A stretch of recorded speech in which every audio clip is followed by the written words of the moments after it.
How's it going, folks? Welcome back to the channel. Keith here from Cmonthehoopsceltic. So it's been a weird couple of days getting over that result, getting out of the system.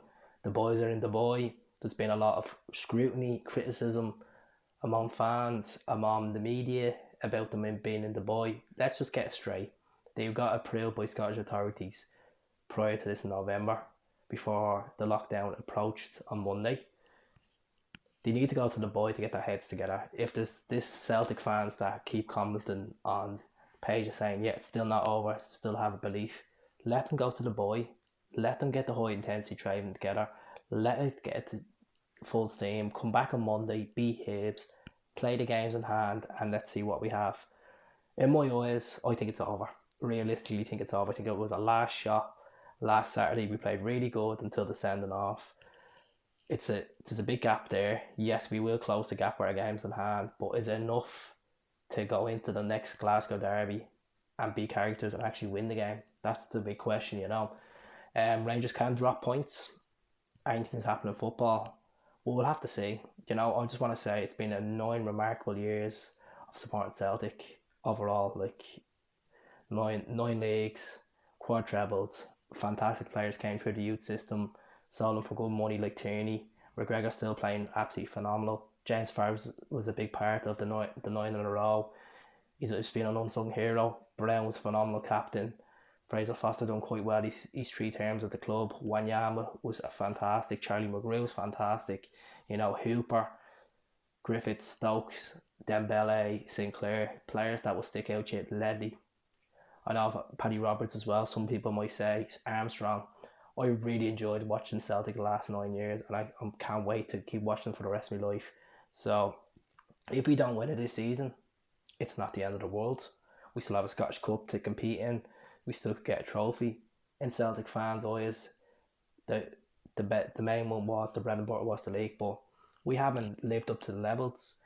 The team hasn't lived up to the levels without the fans. And I know that's not an excuse. It's just the fact is that they've been shocking.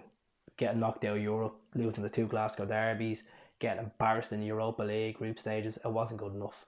But the positive is that we won a Scottish Cup in weird manner, weird style. Conor Hazard came through, helped us win the Scottish Cup as much as he had bad errors in the game. He made up for it at the end. So we have David Turnbull on the scene, we have Sorrow on the scene, we have positive things coming through with the club. We just need to believe that we have to take every game as it comes and see what happens. Just see what happens, because strange things have happened in football. Teams have let it drop in the past in different leagues, so never say never. Regards to Shane Duffy, he's obviously back in the UK.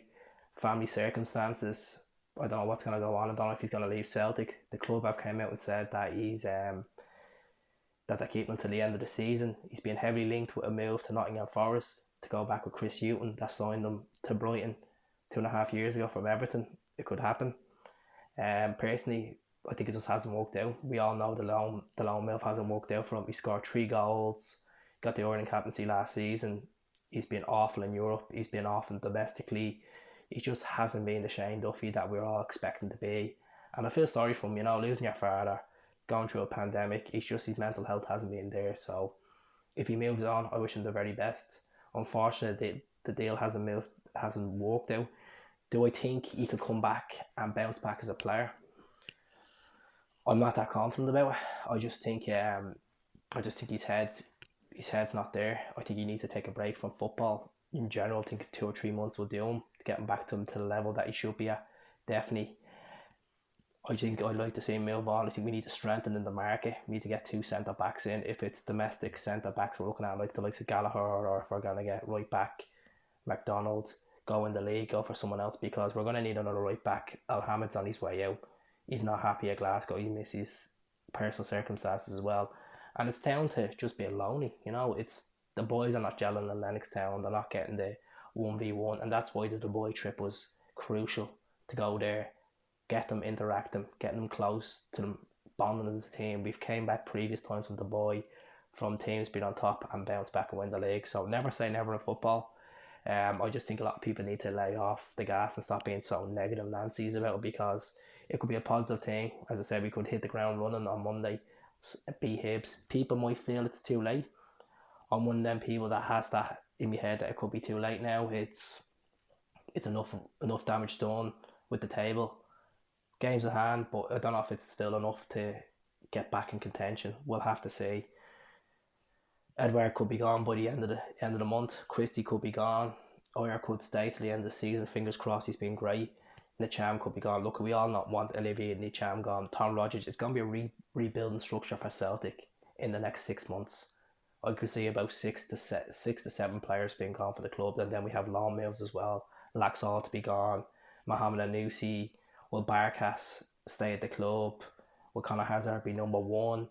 Who's going to be our centre backs? Will Julian be linked with a move to the Premier League? It's all up in the air. It really is, and it's gonna hurt. It's gonna hurt. But I have the confidence that we could go out in the market and get a few players domestically and get back into it next season. If we don't get the title this season, which is a small chance. So we'll have to see what happens. Let us know what you think so far of the season. It's been a write-off for me. It's been a write-off, but I'm still going to support the team. I'm still going to watch all the matches. I'm still going to do the YouTube videos. I'm still going to discuss players' ratings. Positive thing is David Turnbull and Sora are going to be a thing for the future. Really positive about them. If Ryan Christie wants to go, let him go. Like, I just think Edouard and Christie's heads, and I think they think they're bigger than Celtic. That's my honest opinion, looking at their body movements. James Forrest has to come back, so let Christie go. Let Forrest cement back into that right wing position. Bring young Dembele through. We need to give Welch a go. Give Hazard a goal and goals. Mikey Johnson needs to go on left, because these players are collecting the money, and I don't think they don't understand how much they've messed up this season for the fans that can't get into the stadiums. I think they've messed up massively in all aspects. League Cup, Champions League, Europa League, the two derbies, it's just been an absolute nightmare.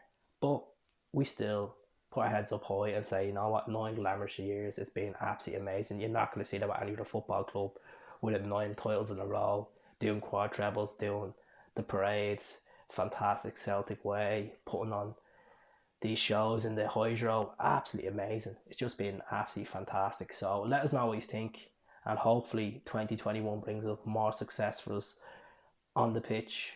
Get it together as fans, stay in it together, believe that we can get through this shitstorm. So speak to us all soon. Thanks very much for watching. Subscribe to the channel. Take care. Hell.